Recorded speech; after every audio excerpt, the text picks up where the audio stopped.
街の明かりがとても綺麗ね横浜ブルーライト横浜あなたと二人幸せよいつものように愛の言葉を横浜ブルーライト横浜私にくださいあなたから歩いても歩いても小舟のように私は揺れてあなたの腕の中 반갑습니다. 足音だけがついてくるのよ 평상경매 108회 방송 대진에 있는 커피숍에서 우리 카페 회원님들을 모시고 진행합니다. 아주 특별한 방송이 될 겁니다. 반갑습니다. 인사해 주시죠. 반갑습니다. 반갑습니다. 돌아가면서 인사해 주시죠. 안녕하세요. 이태섭이에요. 안녕하세요. 제키입니다. 안녕하세요. 연이어 또 나왔네요. 부산 민영. 안녕하세요. 대전 살고 있는 비티입니다. 네. 안녕하세요. 알렌입니다. 네. 우리 알렌님하고, 부산 미녀님은 전 시간에 나왔었어요. 근데, 제키, 그리고 비티님은, 오늘 처음 녹음하는 방송입니다. 우리가 여기 임장을 왔어요. 그래서, 임장 소감을 한번 얘기를 하고, 저번 시간에 얘기했던, 소송에 대한 얘기를 이어가는 걸로. 우리가 본 물건 어땠어요? 좋았습니다. 좀 더 가까이 오시죠. 네. 더 가까이 오셔야 돼. 부산 민우님. 부산이 원래 제일 멀리 있기는 해. 자, 우리가 본 물건을 우리가 좀 오류가 좀 있었어요. 제가 미리 준비를 했었어야 됐는데, 공법상의 제한사항이 있었는데, 그걸 미리 확인을 하지 못했던 오류가 있었어요. 근데 그거를 내가 어젯밤에 확인을 했어. 그래서, 그거를, 이제, 관할, 담당자한테, 시청이나 구청 담당자한테 연락해서 물어볼 수 있는 여건이 전혀 안 됐고, 어제가 토요일이었고, 예, 그래서 오늘은 또 일요일이고, 예, 알아볼 수 있는 길은 내일밖에 없어. 그래서 일단 우리가 결론을 내리긴 했는데, 각자 임장 그 자체에 대한 얘기를 한번 했으면 좋겠어요. 어땠어요? 글쎄, 저 비티입니다. 저는 네. 들어올 때 얘기를 하고 들어와야 되겠다. 누구냐고. 그냥 훅 들으면 누가 누군지 몰라. 제가 이제 한 몇 달, 한 두 달도 더 된 것 같은데 왔다 갔다 하면서 많이 관심을 가졌던 곳이고요. 네. 오늘 뭐 법적인 거라든가 여러 가지 이런 상황에 대해서는 제가 아직 이런 전문적인 지식이 없다 보니까는 잘 모르겠고, 다만 좀 많이 이렇게 꿈을 그린다고 해야 될까? 그런 좀 희망을 가지고 왔고, 또 직접 건물 안에도 들어가서 보고, 사실 혼자 있었으면 못 갔을 텐데 우리 회원님들 같이 이렇게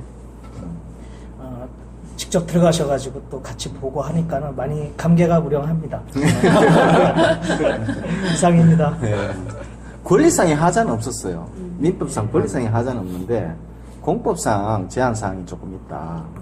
그렇다고 해서 지금 이 자리에서 저 물건에 대한 얘기를 세세하게 다 얘기할 수는 없고, 왜냐하면 우리가 또 입찰을 할지 말지를 아직 결정을 안 했기 때문에 공개적으로 얘기하는 거는 그렇고, 저 물건에 대한 개별적인 얘기보다는 임장하면서 느꼈던 그런 얘기들 조금 하고 본론으로 들어갔으면 좋겠다.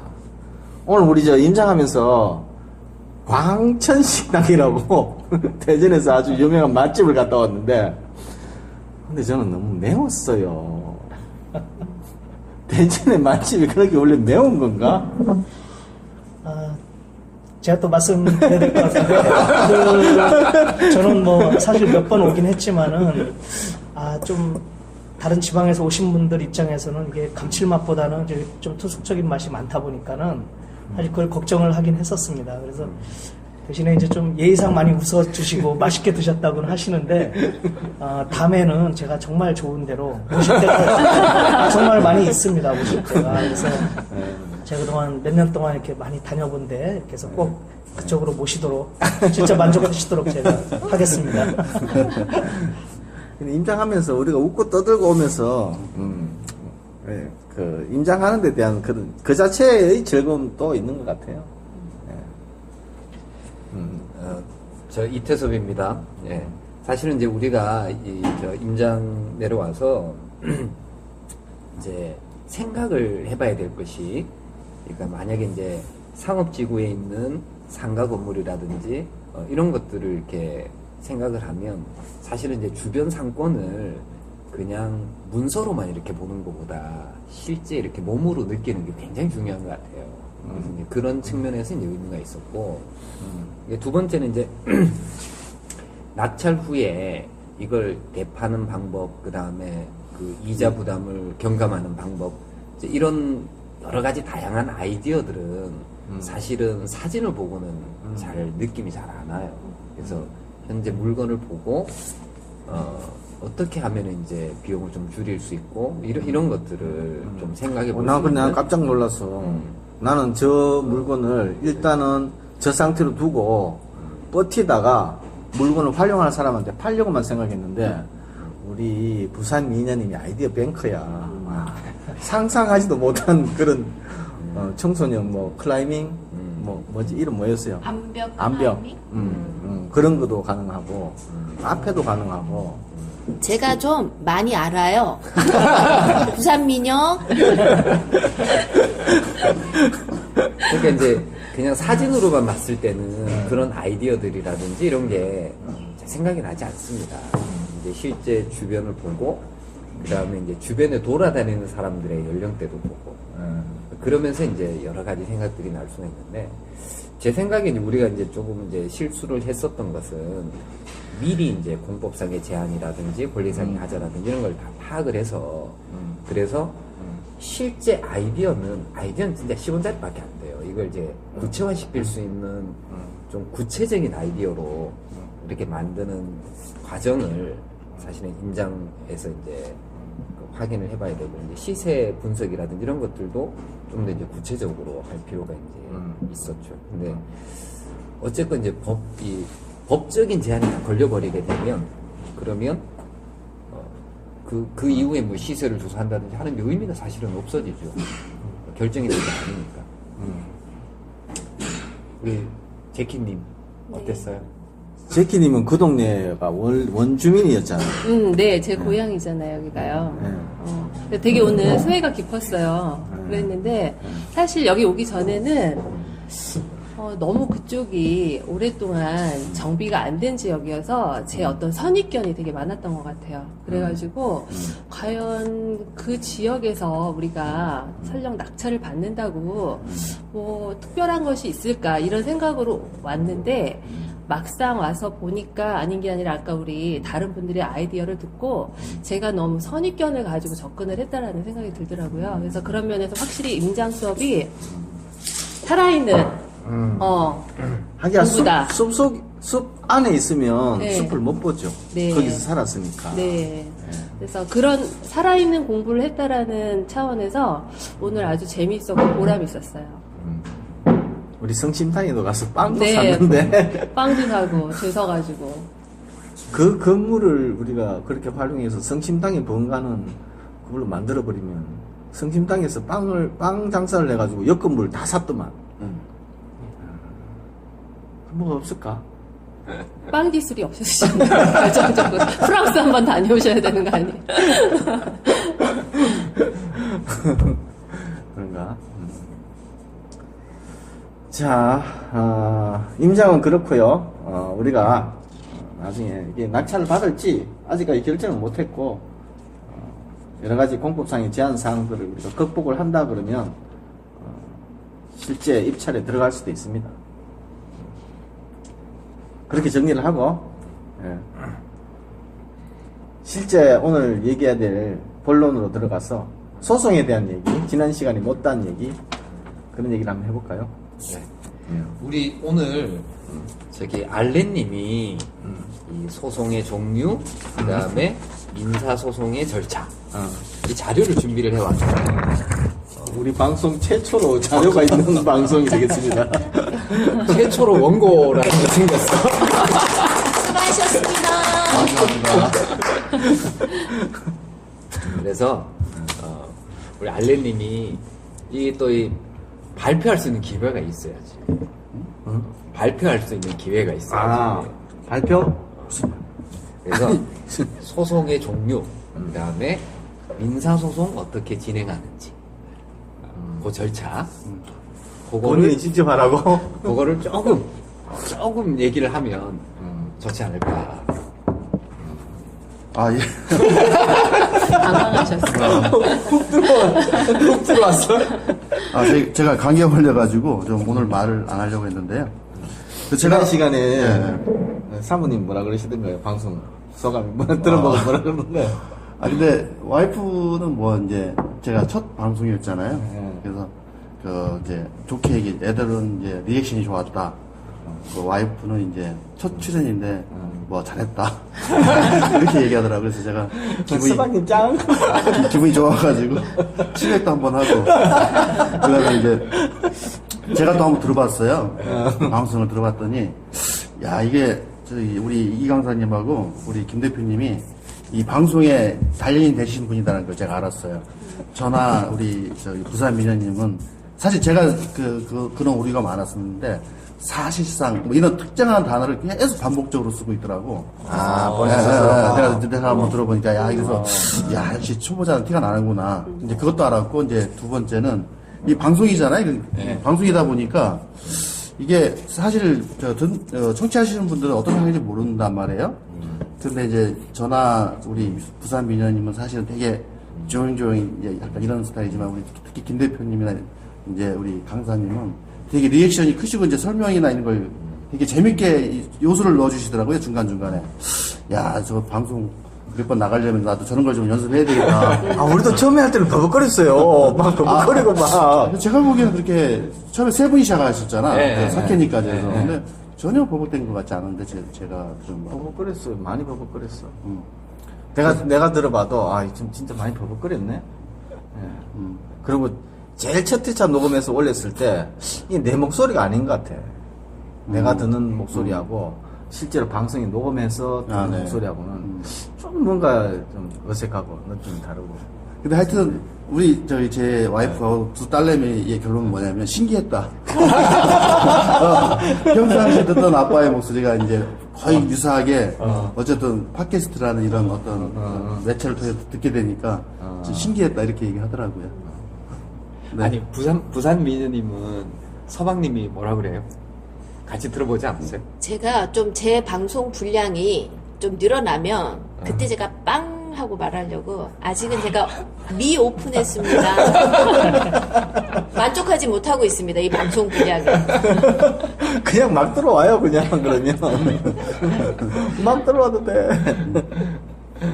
들어오는 방송. 자, 우리가 준비를 알렌님한테, 잠깐 제가 이름을 얘기하려고 그래.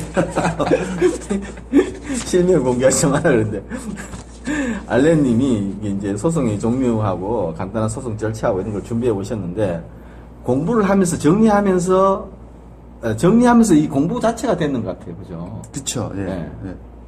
그래서 정리했던 내용을 간단하게만 얘기해주고 본론으로 들어가는 거예요. 예, 제가 이제 경매를 사실 저는 아직 경매에 대해서 낙찰받은 적은 없고 공매 한 번 낙찰받았거든요. 사실은 근데 왜 그러냐면 그 뒤에가 사실 겁이 나서 그 경매는 아직 한 번도 안 해봤어요. 소송을 해야 되거나 당할까봐. 그렇죠. 그래서 이제 자꾸 이제 이 뒤에가 저는 계속 낙찰호가 이제 왜냐면 권리 분석이나 저도 사실은 이제 이렇게 시세 뭐 이런 거 파악하는 거는 저도 이제 IT 회사 다녀가지고 툴 몇 개 돌려보면 아 대충 저기는 얼마 어떻게 거래된 지역이고 저기는 접근성이 대략 어떻게 되고 어떻게 되니까 저 정도는 뭐 중간치에서 뭐 좀 좀 비싸다 뭐 하회하는 가격이다 이런 게 대충 그려져요. 그리고 권리상 저게 특별한 문제는 없다 있다 이 정도는. 근데 계속 겁이 나는 거는 이제 낙찰을 받았다. 그 다음에 뭐가 발생하는가. 이거에 대해서 늘 아주 잘 헷갈린다. 그래서 이제 민사소송법 책도 사서 지금 보고 있고 뭐 몇 가지를 하고 있긴 하지만 또 책에서 보는 것과 실제 제가 실행을 하는 것도 다른 일이잖아요. 그래서 이제 지난번에 그 얘기를 하자고 했었어요. 근데 솔직히 말해서 네. 특수 물건이 아니면 소송은 거의 없다고 보시면 돼요. 난 내가 아예 처음에 시작할 때 법정지상권, 지분, 뭐 유치권 이런 거 걸린 것들을 주로 했기 때문에 당연히 소송을 끼고 살았지만 일반 물건은 소송이 거의 없어요. 그리고 명도 소송까지 가는 경우는 난 한 번도 명도 소송도 안 해봤어요. 그래요? 예. 명도 소송 자체를 안 해봤어요. 왜 아는 척 하세요? 근데 한 번도 안 해요. 아 절차는 알고 있지. 절차는 알고 있지. 농담했습니다. 명도 소송은 아니 저기 인도 및 철거 소송을 당해보기는 했잖아. 아 그렇지. 그 소송한 거지. 당해봤지. 인도미 철거 소송을 내 건물이 자기 그 집 인접 대지 위로 네. 조금 걸쳐져 있는 거예요. 그 부분을 철거하라 이거라. 근데 그 부분을 딱 철거하면 어떻게 건물이 못 쓰게 돼요. 그렇죠. 전체 중에서 한 네. 100분의 1 정도, 한 50분의 1 정도밖에 안 돼요. 그 창고 건물 일부를 기퉁이를 잘라라 이거야. 네. 창고를 어떻게 이렇게 잘라요? 그래서 불가능하잖아요. 예. 그래서 어떻게 됐어요? 합의 왔죠 결론. 어. 법정에 변론 기일이 한두 번 나가고. 네. 결국은 그 사람들이 요구하는 거는 철거가 아니었어.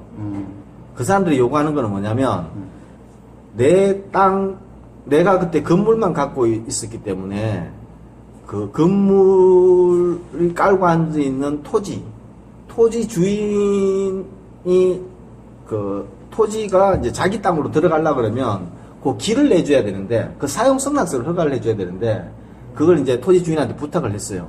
근데 그 토지 주인이 노 했는 거야. 왜냐하면 자기도 그 건물이 다른 법정인 상권에 걸려 있어서 건물 주인, 토지 주인 다르다. 그래서 저 사람하고의 관계도 있고 뭐 그러면서 나한테 그 사람이 슬쩍 내 핑계를 대버린 거예요. 그러니까 이 사람은 꾀를 어떻게 냈냐면 나를 압박해서 건물을 저 사람한테 넘기든지 주인이 한 사람이 되면 어떻게든 간에 사용 승낙이 될 거다라고 하는 그런 목적으로 소송을 진행했던 거예요. 그러니까 자기는 그 임대료 이제 그거 소송하면서 이제 그러면 그 부분이 점용하고 있는 비용만큼 이제 임대료 상당을 주기로 하고 이제 합의하고 끝냈는데 그때 돈 연 얼마로 하느냐 그 금액이 아주 중요한 건 아니었어.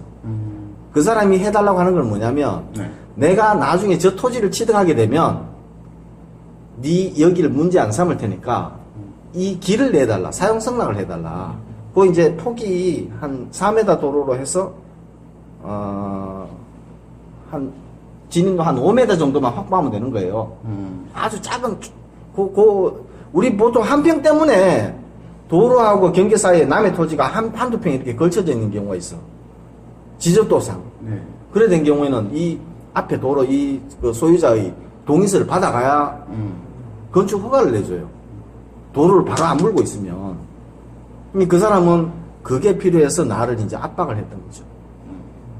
그래서 그래 내가 나중에 토지를 취득하게 되면 그럼 네 사용 승낙서 해줄게. 그러고 이제 끝내버렸어요. 근데 건물주가 항상 불리하지 않습니까? 보통 토지 그렇긴 하죠. 네. 근데 그 사건 같은 경우에는 그 침범 당한 토지가 농지예요, 농지.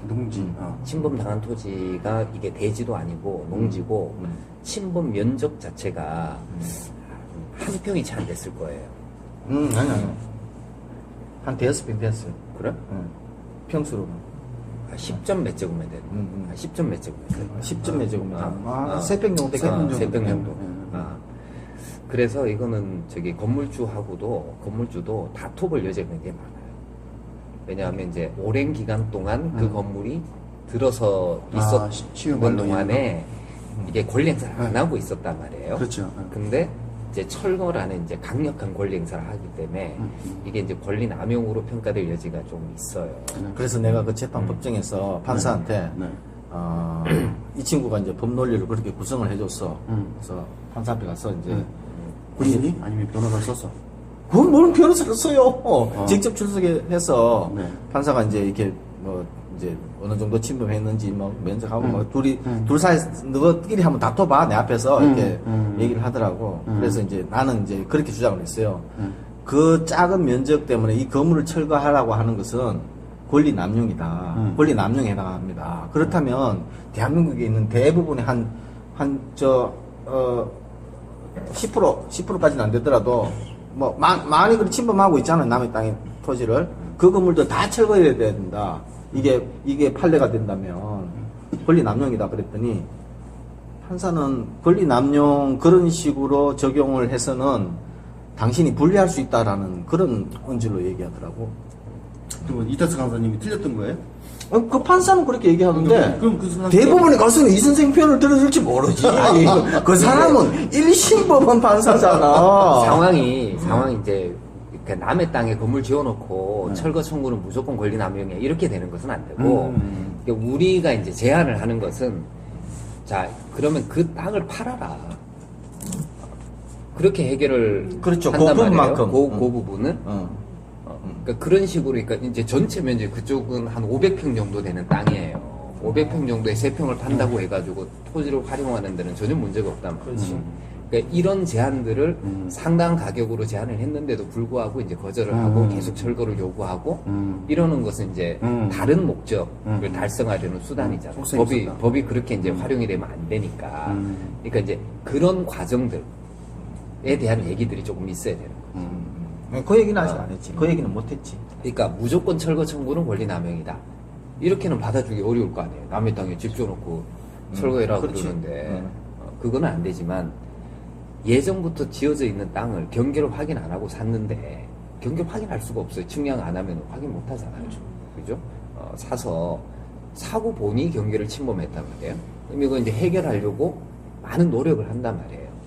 근데 토지 소유자가 그 특별한 이익이 없는데도 불구하고 이 일부 침범한 것을 기화로 해서 많은 부정한 이익을 취득하려고 하는 것은 받아주지 않는다.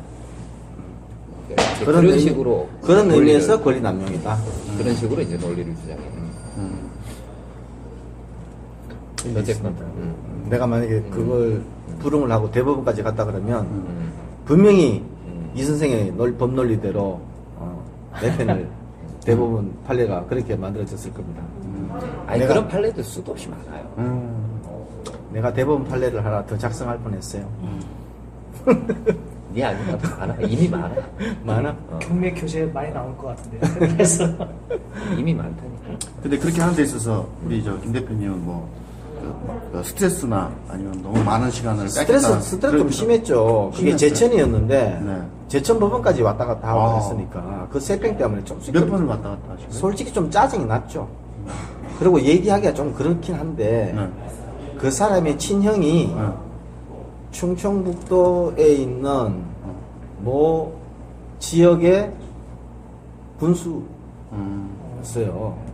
그래서 판사가 그런 식으로 법 논리를 구성하길래 그 권리 남용은 조금 문제가 있다는 식으로 얘기하길래 그러니까 내가 좀 자격기심인가 좀 그런 힘이 작용하지 않았을까 하는 그런 생각도 한번 아니, 그거는 그렇지 않을 가능성이 되게 높고. 그러겠지? 그렇지 않을 가능성이 되게 상관없어. 그리고 이제 그런 상황이 오더라도 네. 아까 말한 대로 이걸 합리적으로 해결하지 않으면은 그 건물을 철거해라라고 이 세평 때문에 그렇죠. 전체 건물을 철거해야 되는 상황은 상식적으로 말이 안 될 것 같은데. 상식적으로 말이 안 돼요. 우리 그런 게 워낙 많기 때문에 이렇게 되면 다 철거해야 된단 말이지. 그러니까 합리적으로 이렇게 해결할 수 있는 그러니까 토지 소유자하고 건물 소유자가 달라졌을 때 나타나는 이 현상을 해결할 수 있는. 나는 어디까지 생각했냐면 만약에 실제 대법원까지 가서 철거 판정이 내려진다 그러면 이 건물을 허가해 준 사람 공무원들이 있을 거 아니야. 얘들 붙잡고 늘어지려고 그랬어. 야 너희들 형사상 뭐냐고. 형사상 뭐지? 직무유기. 직무유기? 직무유기에 해당하나? 직무유기. 안 될 겁니다. 아니, 청량 설계도나 이런 걸 보고, 이 허가를 내주든 해야 될 거 아니야. 근데 그런 과정이 없었잖아. 지금 커피를 갈고 있습니다. 잠시 깨알 광고 드릴게요. 저희 오늘 임장 이거 마치고 이 대전에서 생생하게 저희가 실은 노래방을 좀 빌려가지고 이 조용한 환경 가운데에서 녹음을 좀 하려고 했었거든요. 근데 너무 이른 시간이라 노래방이 오픈을 하지 않아서 우리 여기 지금 중구 선화동에 있는 카페 레이백 너무 예쁩니다. 우리 여기 지금 카페의 오 대표님의 협조와 함께 지금 열심히 우리 지금 녹음하고 있으니까 기타 잡음에는 개의치 마시고 집중해서 우리 오늘 이 녹음하는 거 들어주시기를 양해 바랍니다. 주소까지 얘기해줘야 여기가 그럴까요? 저게 저 광고가 되고 간접 광고가 오케이. 되죠. 여기 중구 선화동 25번지 2층. 근데 대표님이 너무 핸섬하십니다. 아주 젊으시고요. 어디에 성심당 근처라고 얘기해줘야 되나? 성심당이 아니지. 여기가 오히려 그 강사 계룡문고. 계룡문고. 계룡문고 뒤편. 그리고 이 카페 인테리어도 본인이 직접 오 대표가 직접 되게 하셔서 세련됐어요. 사장님이 직접 다. 모던하면서도 좀 약간 빈티지. 빈티지. 오, 우리 태석 간사님 오늘 훅 들어오셨는데 아주 적절한 용어. 감사합니다. 카페 이름 다시. 카페 레이백. 레이백. 무슨 뜻이죠? 레이백. 뭐 뜻인지는 몰라. 대표님, 페이백은 많이 들어봤는데. 혹시 레이백에 어떤 의미가 있으세요? 마음을 편하게 갖다 긴장을 푼다. 오, 레이백이 원래 이렇게 뒤로 뒤로 눕는 거 아니야? 그러니까 편하게 와서 쉬자. 휴식. 그런 뜻인가 보네. 호텔인 줄 알았다. 아니 나는 레이백 그러길래 저기서는 좀 누울 수 있는 공간이 있나? 마음을 놓고 몸을 그냥 놔두는 것 같은데. 아리스타 서티피케이시 어마어마하게 많습니다. 그래서 커피만 우리 대표님만 지금 커피 잡수고 있네요. 한 말씀 해주세요. 커피. 맛이 좋습니다. 좀 더 마음을 담아서. 진정성이 안 느껴져. 아주 엘레강스하고. 그만 거기까지. 아 정말 직접 오셔서 체험하시길 이상입니다. 이거 보고서 시작할까요? 너무 알려다가. 아니, 총 6페이지인데, 오늘은 첫 페이지만 잘 정리해 보셨으니까, 제가. 소송의 종류에 대한 얘기. 네, 그렇죠. 그러니까 일반인이 사실 소송의 종류를 제대로 이해하기 힘들어요. 근데 제가 생각해 보니까 이제 경매를 한다면, 제가 관련된 소송이 이제 종류가 민사소송, 그 다음에 아까 같이 형사소송, 그 다음에 이제 행정소송, 그 다음에 비송사건, 이렇게 4가지 분류를 봤거든요. 근데 사실 대부분의 사람들은 비송사건을 잘 모르실 거잖아요. 근데 저도 뭐 이제 이해하기는 이제 소송이 아닌, 그러니까 소송을 가기 전에 합의로 받거나 뭐 이렇게 조정이 된 것들은 이제 비송사건을 분리된다. 뭐 이 정도로만 알지 사실은 제가 이렇게 어떤 사례나 이걸 통해서 이걸 제가 제대로 이해하지 못하거든요. 그래서 강사님이 제 생각에 이걸 4가지 뭐 사실 행정이나 민사, 형사 좀 쉽고 비송은 좀 약간 처음 들어보신 많으니까 그걸 특장점을 좀 얘기해 주시면 어떨까. 비송사건에 대한. 네, 그렇죠. 비송, 네. 비송. 그리고 민사소송하고 비송사건의 특장점을 좀 더. 저기 우선은 이제 민사소송은 서로 이렇게 권리관계에 관한 다툼이 있어야 돼요. 권리관계. 나는 받을 거 있고 너는 줄 거 있는데 왜 안 줘? 뭐 이제 이러는 소송, 이제 이러는 분쟁을 해결하는 절차를 다 민사소송 절차라고 얘기를 해요. 근데 그 분쟁이 있는 게 이제 개인과 법인 또는 개인과 국가는 민사로 가는 게 아니잖아요. 그러니까 네. 개인하고 국가 사이에서의 분쟁도 네. 국가가 그냥 개인처럼 네. 그러니까 일반 개인처럼 네네. 뭐 권리 관계를 주장한다든지 하면 민사소송으로 가요. 갈 수가 있어요? 근데 국가가 공권력을 행사하는 어떤 일들을 했을 때 네네. 이럴 때는 이제 그런 분쟁은 행정소송으로 가는 거예요. 그 국가와 사인 간에도 그렇죠. 예를 들면 국가에다가 물건을 납품을 네. 했어요. 네네. 근데 물건 값을 안 줘. 국가가? 그러면 소송해야지. 이거는 민사소송이에요. 아, 행정소송이 아니라? 행정소송이 아니라. 그러니까 국가가 물건 사는 거나 개인이 물건 사는 거는 뭐가 달라요? 똑같잖아. 그죠? 그러니까 이런 거는 이제 민사소송이에요. 조달청이 납품인데 조달청에서 돈을 안 줘? 그 얘기네, 지금. 그렇지. 그럴 일은 이제 주로는 뭐냐면, 주로는 이제 어떤 처분에 따라서, 네. 그러니까 뭐, 그 세금을 부과하는 처분을 내렸어요. 네, 네. 그 처분, 돈을 냈단 말이야. 근데, 그 뭐, 이 세금 부과 처분이라든지 변상금 부과 처분이라든지 이런 처분이 네. 무효가 되는 경우들이 있어요. 그러면 이제, 낸 거 돌려받아야 되잖아요. 그렇죠. 이런 소송은 민사소송이에요. 아, 네네. 아무런 이유 없이 남의 돈 가져갔으니까 돌려달라는 것은 그냥 개인이 가져가도 돌려줘야 되지 않습니까? 그래서 이런 거는 민사소송이고 그리고 이제 공권력의 주체로서 예를 들면 어떤 뭐 농지 취득 자격 증명 신청을 했는데 이 반려처분을 하는 거예요. 네. 그럼 이 반려처분 취소해라. 왜 이 신청 안 받아주냐. 이러는 소송은 공권력의 주체로서 이제 반려를 한 거니까. 그러니까 이런 것들은 다 행정소송이 되는 거예요. 그래서 이제 그 좀 행정소송. 결국은 행위를 보고 판단해야 된다는 거네. 결국 주체가 아니고. 그렇죠. 주체가 네. 어떤 작용을 하느냐라는 것을 가지고. 그러니까 공권력의 주체로서 작동하느냐 아니면 그냥 일반 개인처럼 작동. 이 말이 좀 어려운데. 네, 쉬운 말이 아니네. 네. 원래 이제 행정소송에서 제일 어려운 게 처분성이라는 게 제일 어려워요. 이게 처분이냐 아니냐. 그러니까 아까 농지 취득 자격 증명 발급 신청을 반려하는 것. 이런 것들은 공권력을 행사하는 거잖아요. 그렇죠. 그렇죠. 네, 네. 이런 것들. 운전면허 처분을 했는데 운전면허 정지 처분을 했는데 이게 좀 잘못됐다. 잘못됐다. 이런 거는 행정소송. 근데 돈 달라. 이런 것들은 이제 민사소송이 될 수가 있고. 그런 거고 비송이라는 것은 우리 이제 경매에서는 잘 나타나지 않아요. 그러니까 비송은 네. 주로는 이 국가가 개인들 사이에 어떤 분쟁이 있는데 이거를 대신 해결해 주는 절차예요. 국가가 이제 마치 후견인처럼 도와주는 거예요. 그러니까 국가가 법원이- 왜 어느 특정 법원- 개인을 도와줘? 그 특정 개인이 잘 해결을 못하는 경우에 도와줄 필요도 있어요. 그래? 예를 들면 비송 사건은 주로 어디에 많냐면은 네. 이혼? 친족 간의 친족 간의 관계에서 관계. 예를 들어 어떤 사람이 완전히 정신이 나갔어 또라이야. 근데 이 사람 재산이 많아. 그러면 이 재산 빼먹으려고 여러 사람들이 내가 이 법정 대리인이 되겠다 막 그럴 거 아니야. 그럴 때 국가가 이제 나서서 그 법정 대리인이 될 사람을 이렇게 정해주는 거예요.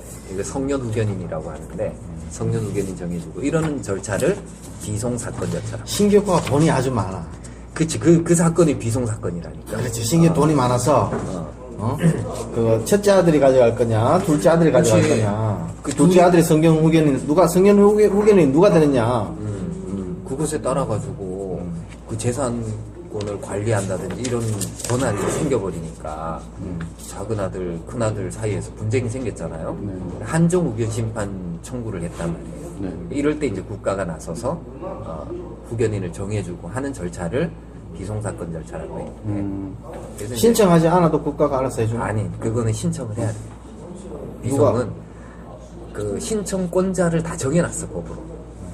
그런 절차에서는 누가 신청을 해야 돼, 이렇게 이제 정해놨다고. 그러면 제가 비송 관련해서 하나 그냥 정리하다가 이제 궁금했던 게 만약에 이제 예로 유치권 보존제 확인의소가 있잖아요. 네. 이건 이제 소를 제기하는 거잖아요. 네. 근데 이제 인도명령 신청이라는 게 있잖아요. 그렇죠. 그리고 또 점유 이전 가처분 신청 이런 신청이 있잖아요. 그러면 뭐 청구의 소는 소송인지를 알겠는데 제 말씀은 이제 어떤 신청료는 뭐라고 얘기를 해요, 그럼요? 그냥 각종의 신청 사건이라고 얘기를 해요. 각종의 신청 사건. 네. 각종의 신청 사건이라고 얘기를 하고 네. 거기에는 이렇게 별도 절차가 있어요. 네. 예를 들어 인도명의 신청도 네. 사실은 넓은 의미에서는 비송 일종이에요. 아, 왜냐하면 의무자도 있고 권리자도 사실은 있는 겁니다. 네. 의무자도 있고 권리자도 있는데 소송 절차를 통해 가지고 인도해줘야 될 어떤 권한이라든지 뭐 이런 거를 주는 게 아니라 네. 법원이 낙찰자를 도와주기 위해 가지고 거기다 권한을 주는 거잖아요. 네, 그렇죠. 그죠? 네. 이것도 일종의 후견적으로 개입에 들어가는 거예요. 후견인처럼 국가가 이렇게 도와주는 거죠. 그래서 그런 것들은 이제 각종 신청 사건이라고 신청 얘기를 해요. 사건. 신청 사건. 근데 인도 명령 같은 경우에는 신청하는 거는 그 신청자의 지 마음대로잖아. 근데 대항력이 있는 임차인을 상대로 신청을 한 거야. 그럼 재판부에서는 당연히 안 받아주겠지. 그죠. 그거는 도와주는 건 아니잖아. 그러니까 도와줄만 해야 도와주지. 아무 때나 다 도와주나. 아, 이게 정당했을 때 이제. 그러니까 내 말은 뭐 신청하는 사람 특정인을 도와준다는 의미는 아닌 거지. 그리고 그 점유자 인도 명령에 대해서 인도 명령 결정을 받은 놈 얘한테 뭐가 날아가냐 밑에 부칙 같은 뭐가 이렇게 적혀져 있어. 네가 이의를 제기할 수 있으면 언제까지 이의를 제기를 해라. 이쪽으로 뭐 이렇게. 그게 달려서 나간다고. 그치, 이 일을 제기하면 그게 이제 아마 항고 절차, 뭐 이런 절차로 진행이 될 수가 있다. 뭐 그런 걸 알려주는 거고. 그리고 이제 비송사건은 원래 이제 그 차이는 뭐냐면은 소송사건은 변론을 열어요. 근데 이제 비송사건 같은 경우에는 원칙적으로 신문기일을 정할 수는 있는데 반드시 열어야 되는 것은 아니에요. 이제 그런 차이가 조금 있어요. 그래서 비송사건으로 처리가 되면 좀 더 간편하게 이렇게 처리가 될 수 있고 소송으로 가면은 좀 복잡해지고. 소송의 소송이 종류돼서 여러 가지 뭐 이렇게 분류를 해주셨는데 민사소송, 형사소송, 그다음에 행정소송, 비송사건 뭐 이렇게 적어 오셨는데 분류해 오셨는데 우리가 가장 많이 접하는 거는 경매에서는 민사소송이고 형사소송도 뭐 간혹 뭐 있을 수는 있어요. 본인이 당한 적도 있으시죠. 당한 적도 있지만 그리고 행정소송도 해야 될 일이 생길 수는 있어. 근데 이제 가장 많은 비중을 차지하는 건 민사소송이죠. 근데 이제 이 민사소송을 하는 목적이 있을 거 아니에요? 그렇죠. 그죠. 민사소송 왜 할까? 이제 그 목적은 내가 어떤 권리가 있는데 이 권리를 공적으로 확인받으려고 한단 말이에요. 공적으로 확인받아서 그 권리를 실현하기 위해 가지고 치료라든지 이런 민사소송을 하는 거예요. 예를 들어 내가 내 건물이니까 돌려받을 수 있는 권리가 있는데 이거를 확인받고 그 다음에 그 권리를 실현하기 위해 가지고 민사소송을 하는 거예요. 그죠? 네네. 이게 그 소송의 목적은 궁극적인 목적은 내가 가지고 있는 권리를 실현하겠다 그런 거예요. 근데 이 실현할 때 내가 권리를 가지고 있다고 해도 내가 돈 받을 권리가 있어요. 돈 달라 그러면 주나? 안 주죠. 안 주잖아요. 그럼 실현할 때 여기에 국가의 공권력을 동원할 수 있는 힘을 주는 이게 목적이에요, 사실은. 이거를 이제 어려운 말로는 집행력이라고 해요. 집행력. 집행력을 획득하기 위해 가지고 소송을 하는 거예요. 근데 이제 집행력 획득하려고 소송을 하는데 그러면 이제 법원 입장에서는 함부로 집행력을 줄 수는 없잖아요. 그러니까 의무자도 불러가지고 너 의무 있니? 아니 없는데요? 그럼 야 의무 없대더라. 너 권리 있는 거야? 난 권리 있습니다.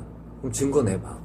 그렇게 해서 이렇게 서로 나는 이런 권리가 있습니다. 나는 이런 의무가 없습니다. 라는 걸 다투게 만드는 거예요. 이거를 변론이라고 해요. 변론. 그래서 변론을 종결하면 너 이제 할 말 없지? 너 할 말 없지? 이제 변론 종결하는 거예요. 그럼 그때까지 나온 자료를 가지고 그 다음에 법원이 판단하는 거예요. 근데 그건 다음 페이지 있어가지고 자세하게 얘기 좀 하시고. 요게 이제 민사소송인데 예. 소송의 궁극적인 목적은 권리를 실현하기 위한 공권력을 그러니까 강제력을 획득하기 위한 거다. 이렇게 생각하시면 돼요. 근데 그 방법이 네. 민사소송만 있는 게 아니야. 민사소송보다 훨씬 더 간편한 방법이 뭐냐면 네. 지급명령이라는 제도가 있어요. 지금 명령. 지급명령. 요거는 네. 지급명령은 지급명령 여기 이제 안 나와 있어요. 아, 제가 몰랐습니다. 네. 지급명령은 네. 받을 게 무엇일 때 지급명령을 신청하느냐 하면 돈일 때예요. 아, 그러니까 건물을 명도받는다든지 이럴 때는 지급명령 신청을 못해요. 근데 돈 받을 때는 돈이란 게 임대료, 뭐 그렇지 지료 임대료, 같은 거. 뭐 매매 대금, 뭐 그다음에 보증금 이런 거 할 때는 공사대금, 자재대금, 뭐. 내가 받을 게 돈이야. 네네. 그러면은 지급명령을 신청하는 게 아주 좋아요. 아, 지급명령을 신청하면은 네. 확실한 내 권리가 있으면 네. 채무자가 네. 안 다툴 가능성이 많을 거 아니에요. 그렇죠. 그죠? 네, 계약서도 있고 뭐. 그럼 이제 어떻게 하느냐면은 지급명령 신청서를 법원에다 제출해요. 네. 신청 쓰는 것도 어렵지 않아. 신청서 제출하면은 네. 법원이 네. 아 얘가 줘야 될 게 돈인지 네. 요거 확인하고 채무자 주소지가 맞는지 네. 확인하고 요게 딱 되면 거기다 이제 그러니까 인지를 소송을 제기할 때는 이제 인지대. 수수료를 내야 돼. 예, 예. 그 인지대가 제대로 첩부됐는지 여기 딱 보는 거예요. 인지가 붙어졌는지. 근데 인지값도 10분의 1이야 소송 비용이. 비용이요? 소가의 10분의 1? 아니 그러니까 소송의 10분의 1밖에 안 돼. 소송을 제기할 때 내야 될 인지대의 10분의 1밖에 안 되는 거예요. 그러면 법원이 지급명령 결정이라는 걸 내려요. 그 결정서를 채무자에게 보내줘. 그리고 채무자 보고 너 다투려면은 2주간 내 이의를 제기를 해. 만약에 제기하지 않으면은 여기 집행력 준다 이렇게 얘기를 하는 거예요. 그럼 이제 채무자가 2주간이 지나도록 이의를 신청을 안 하면 그러면은 지급명령이 확정되었다는 통보를 나한테 줘요. 확정 증명서를 주는 거예요. 네, 네. 요거 딱 받으면은 이제 뭐가 생겼다? 집행력이 집행이 생겼다. 집행할 수 있어요. 근데 내가 돈 받을 게 있는 게 돈을 줬잖아. 돈 받을 게 확실해. 근데 얘가 야, 이 신청을 해버리더라고. 지급명령 신청했는데 확실한데도? 금마 그 금마 강의하는 그 출판사에 그 돈 받아가는 뭐냐 그 이름 되면 안 된다며. 안 땡땡. 야, 그걸 이의를 제기해버리면 바로 이제 다시 본안 소송으로 다시 들어가는 거예요. 소송으로 이제. 이 사실관계를 다투겠다는 거야. 돈 빌려주는 계약서도 있고 다 계약서 있고 입금 내역 있고 다 있는데도 걔 목적은 다른 데 있었어요. 뭐였어? 그 중간에 개인회생 절차를 밟고 있었던 거야. 연장 그까지 개인회생 그 회생 끝나고 나면 다 그때 입세하려고. 이제 정리하려고. 다 입세시키려고. 이제 이의를 제기 안 해버리면 바로 이승 말처럼 집행이 부여돼가지고 내가 뭐 자기 집에 유체동산에 압류를 하든 자기 차에 압류를 걸든 뭐 집에 압류를 걸든 다 할 수 있는데 그 사이에 얘는 이제 법을 좀 아는 거지 집단에 그지? 그러면 지급명령을 사실 잘 몰랐는데 그걸 할 때 그러면 그 사람이 그걸 받는 사람이 그 사이에 재산을 이렇게 명의이전을 시킬 수도 있겠네요. 뭐 부동산 같은 거를. 그렇죠. 이제 그거를 맞는 방법은 네. 내가 이제 받을 돈이 있어요. 네. 받을 돈이 있는데 제가 이제 재산이 얼마나 있는지 잘 모르잖아. 그렇지, 모르죠. 그치. 네. 재산 명시 근데- 신청하는 거지. 아니 그 재산 명시 신청 그때 못해. 못해? 그러니까 이제 이렇게 어떤 그 집행할 만한 대상이 되는 재산이 있으면 그 재산을 빼돌리면 안 되잖아. 그렇죠. 그죠? 이 재산을 묶어두는 요 방법을 가압류라고 하는 거예요. 가압류라는 게 이런 거예요. 그래서 가압류를 할 때는 가압류 대상이 되는 게 주로는 뭘 하느냐면은 부동산 가압류를 하는 경우도 많고 그 다음에 계좌 가압류를 하는 경우들이 많아요. 계좌도. 근데 주의할 것은 부동산 가압류는 원래 가압류 신청할 때는 법원이 얘가 지금 받을 거 있는지 없는지 모르는 상태에서 가압류를 해주잖아. 그러니까 혹시 없으면 받을 게 없으면은 가압류 당한 사람 입장에서는 부동산 처분을 못 해요. 그렇죠. 가압류 걸렸으면 예, 처분 예. 못 하잖아. 네네. 손해가 생길 수 있어요. 네. 그러니까 가압류를 신청할 때 법원이 네. 너 가짜면은 손해 배상해 줘야 되니까 손해 배상금을 미리 공탁해라? 공탁을 해라. 그래요. 그러면은 공탁금이 꽤 나와. 근데 부동산 가압류의 경우에는 공탁금을 보험 증권으로 대신할 수 있도록 해줘요. 그러니까 이제 공탁금을 보험사에다가 이제 보험료 조금 주고 그 보험 증권을 받아가지고 공탁을 할 수가 있어요. 비용이 그다지 많이 안 들어.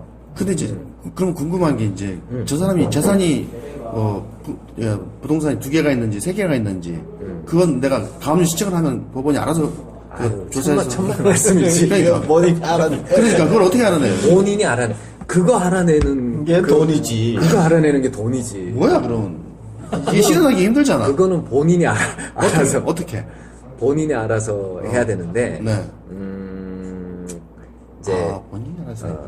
아니 생각을 해봐요. 국가가 예? 국가가 제가 돈 받을 게 실제 있는지 없는지도 아직 본안수수에 판결도 안 나고 가압류를 걸라 그러는데 제 재산을 네가 알아서 가르쳐 달라? 가르쳐 주겠어요? 그게 가능하다 그러면 다른 목적으로 활용이 되지. 제 재산 상태를 조사하고 싶다. 근데 어차피 돈을 빌려줄 어떤 그럴 정도면은 상대방이 어느 정도 뭐가 있는 걸 그래서, 알고 하는 경우가 아니 근데 제가 이렇게 여쭸던 게 뭐냐면 요즘 깡통 전세가 많잖아. 예.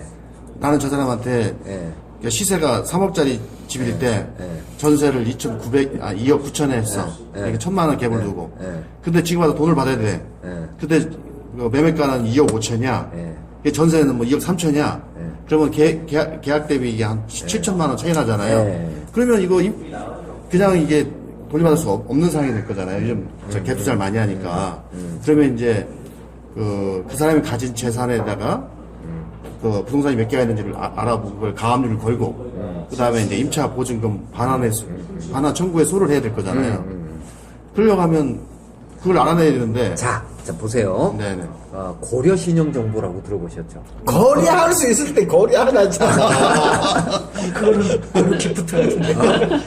근데 그런 회사들이 왜 생기겠어요? 그 정보를 찾아가는 그런 것으로 사업을 하는 거예요. 걔네들은. 그게 합법인가요?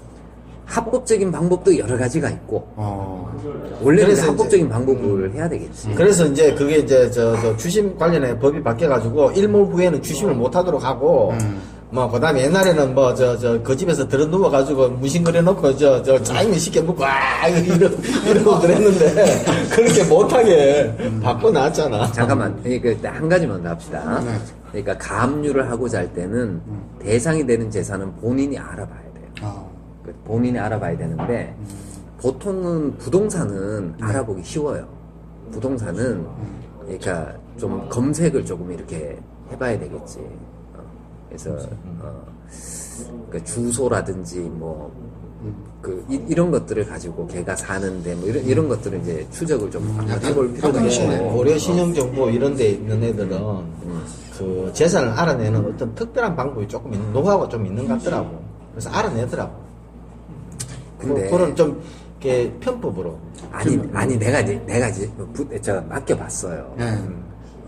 50만 원 주고 맡겨봤어. 이제 맞아 사기당한 거 있었잖아. 50만 원 주고 맡겨봤는데 못 찾았어? 못 알아봐. 거의 못 알아봐. 요새 이제 저도 이제 보험이나 이런 그치. 거를 고객이 워낙 많으니까 네. 그거를 이제 한번 확인을 하잖아요. 네. 그러면은 바로 날라와요. 왜 확인했냐. 부양이 보이는 게. 그럼요. 요새는 내가 담당하고 내가 전체 계약을 다 볼 수가 있는데 그냥 바로 날라오고 확인서 쓰고 다 해야 됩니다. 그러니까 쉽지가 않아요.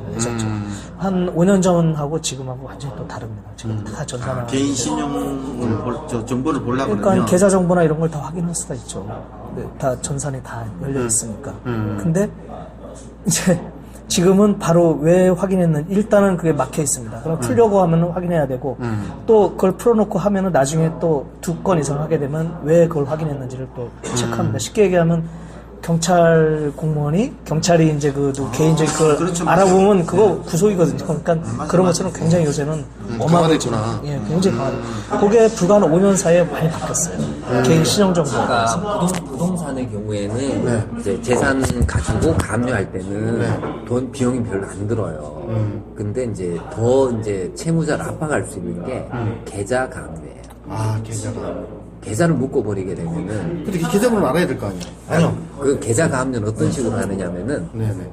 예를 들어 실제 이 채무자가 어떤 은행을 사용하는지를 모르잖아요. 그렇죠. 그러면 대충 시중 5개 은행 이렇게 이제 찍어요. 그래서 그 시중 5개 은행에 채무자 명의로 되어져 있는 모든 계좌 이렇게 가압류를 신청하는 거예요. 아, 근데 모든 계좌 안 되더라. 해보니까 5개 은행밖에 안 되더라고. 아니 그러니까 시중 모든 은행이 아니고 시중에 있는 5개 은행을 자기가 찝어야 돼. 그러니까 이게 방법이 여러 가지가 있어요. 그러니까 이제 그 시중은행 이제 그 찍어가지고 예를 들어 내가 1억을 받을 게 있어. 네네. 그러면 1억을 이제 이렇게 피보존 채권들을 다 나눠야 돼요. 이 은행에서 얼마, 이 은행에서 얼마 이렇게 이제 이거는 그냥 통발 놓는 거예요. 통발. 아, 맞으면 좋고 아니면 통발이요? 할 수 없고. 그러니까 이제 그런 식으로 주로 해요. 근데 이 계좌 압류는 네. 계좌 가압류는 이거는 채무자한테 미치는 영향이 매우 크기 때문에 법원에서 현금 공탁을 하라고 해요. 아, 지가 받을 돈의 한 30%에서 40%를 맡겨놔야 돼요. 아. 그러니까 1억을 가압류를 하려면은 계좌 가압류를 하려면은 3천만 한 3천, 4천 정도를 아. 공탁을 해놔야 돼요. 그렇지 않으면은 계좌 가압류는 아니죠. 이게 너무 내 돈 나중에 돌려받는 것도 쉬운 문제는 아니군요, 이게. 쉬운 문제 아니죠. 근데 저는 계좌 가압류해가지고 실제로 받은 적이 있습니다. 안 해보신 그- 거죠? 그 통장이, 애가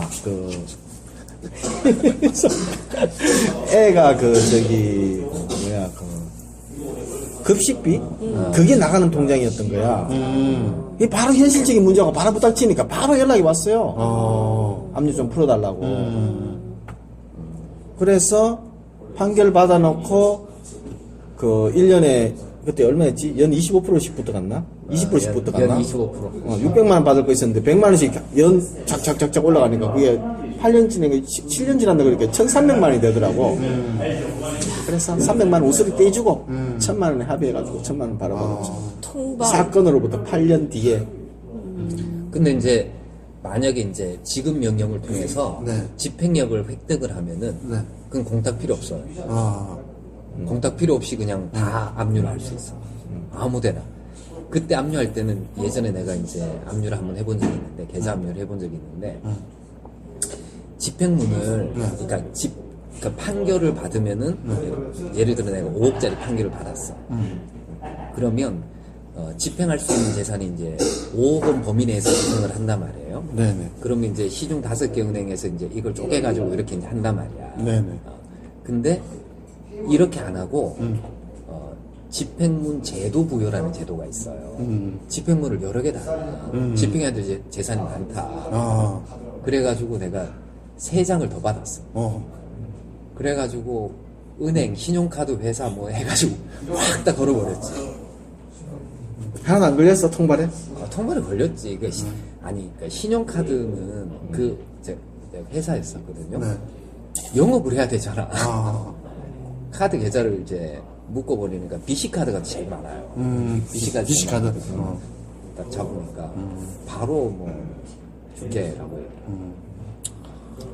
근데 이제 거기에 통장의 압류도 50만 원인가 50만 원 이하인가 25만 원 이하인가 뭐 금액이 정해져 있어. 그거는 그 사람 생계보호를 위해서 압류가 당하더라도 그 어느 일정 금액 이하는 그 압류된 통에서 돈을 뺄 수가 없어요. 150만 원인가 그래요. 50만 원. 하여튼 소액이 뭐 금액이 있었어. 그래서 어쨌건 하여튼 소송을 하는 목적은 네네. 집행력을 획득하기 위해서 소송을 하는 것이고 방법은 그러니까 돈을 받고자 할 때는 민사소송보다 지금 명령이 훨씬 더 간편하다. 요 정도를 이제 기억을. 근데 좀 아는 놈은 그 지급 명령에 이의를 신청해서 본안 소송으로 끌고 간다. 야, 이것만 해도 우리 시간 많이 된 거 아니야? 시간 다 됐어요. 한 시간 다 됐네. 네.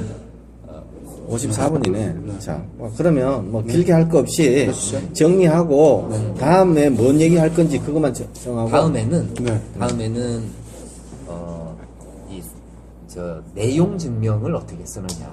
이런 거 하는 게 좋잖아요. 너무 좋아요. 내용증명 쓰고 싶잖아. 네. 꼭 배우고 싶었어요. 저도 정말 쓰고 싶은데 쓸 기회가 없더라고요. 쓸 일 있는 게 좋은 건 아니잖아요. 그렇죠. 아니 그래도 낙찰을 받아야지. 저는 내용 증명 한번 쓴 적이 있었던 게, 네. 그 이제 전세 보증금을 돌려받아야 되는데, 이제 제가 살고 있는 집에 다음으로 전세를 들어오실 분이 아직 안 정해지신 거예요. 그러니까 이제 우리 집주인께서 저희한테 이제 전세 보증금을 주셔야 되는데, 기다려라 하고는 어떤 액션도 없지. 그러니까 이제 우리는 이사는 가야 하고. 그래서 이제 만기 전에 2개월 전에 이제 내용 증명을 일단 한 번은 보내고, 그러고는 있으니까는 안 나가더라도 뭐 주시겠다라고 개런티를 주셨어요. 그러다가 임박하게 정말 한 2주 남겨놓고 극적으로 이렇게 체결이 돼가지고, 하여튼 우리 집주인분도 조금 곤란한 상황을 면하셨고, 저도 어쨌든 뭐 내용 증명 보냈지만 액션은 잘 취했던 그런 경험을 한번 했었어요. 내용 증명은 거의 뭐 그 기본 중에 기본인데 굳이 방송까지 해서도 근데 이거 내용증명 쓸 때 부담스러워하는 사람도 많잖아. 그럼요. 근데 아무것도 아닌데. 그 내용 증명을 보니까 어떤 거는 아주 강하게 아주 그냥 드라이하게 해서 그냥 강하게 하는 것도 있고, 어떤 거는 또 이렇게 부드럽게 해야 그렇죠. 그게 감정에 어떤 호소해야 될 때가 있고 다 이성적으로 아주 진짜 건조하고 차갑게 가야 얘가 깜짝 놀라는 게 있을 수 있어요. 나도 한 번씩 전혀 감정 안 섞인 글로 진짜 속에서는 이렇게 치밀어 올라오는데 진짜 그 건조하게 가는 경우가 있고, 얘는 감정을 움직여야 된다라는 판단이 있으면 거기에 이게 감정을 움직일 수 있는 많은 문구들이 들어가. 로만의 꽁띠 소서 쓰듯이. 그게 사람에 따라서 좀 이 대응 방법이 저는 달라요.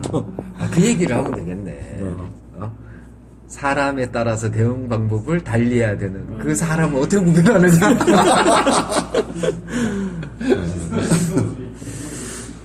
자, 그러면 마무리를 하는 걸로 하고, 오늘 우리는 대전에, 구도심에,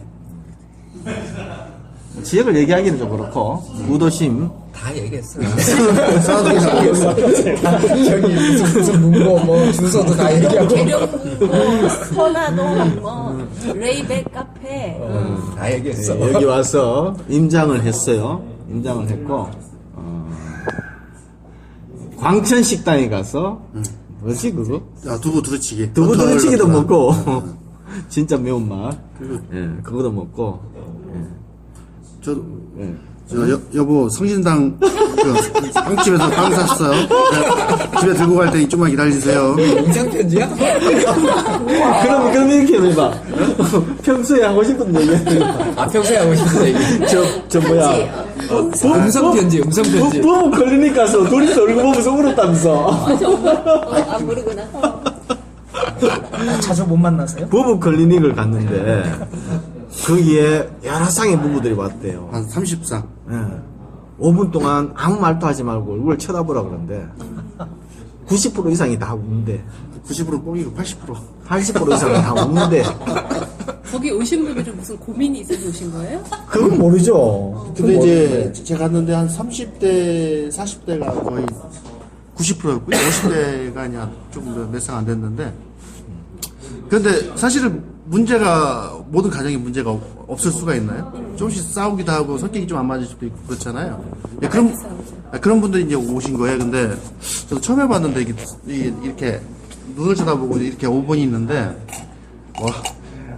와이프가 막 눈물이 나더니 어느 순간 엉엉 울고 옆에 사방이 막 다 울음바다가 되더라고요. 지나간 세월이 파노라마처럼 그러니까 집에 가서 저 성진당 빵 놓고 한번 신랑하고 무릎을 마주대고 쳐다보고 계셔보세요 5분 동안. 그럼 그 우신 80% 안에 드는 거네요. 저도 저기 되게 열이 줄이니까. 있거든요. 네. 비주류가 아니고 줄이니까. 반성 많이 했습니다. 진짜 권장합니다. 부부 클리닉. 나도 한번 가볼까? 안 될 것 같아.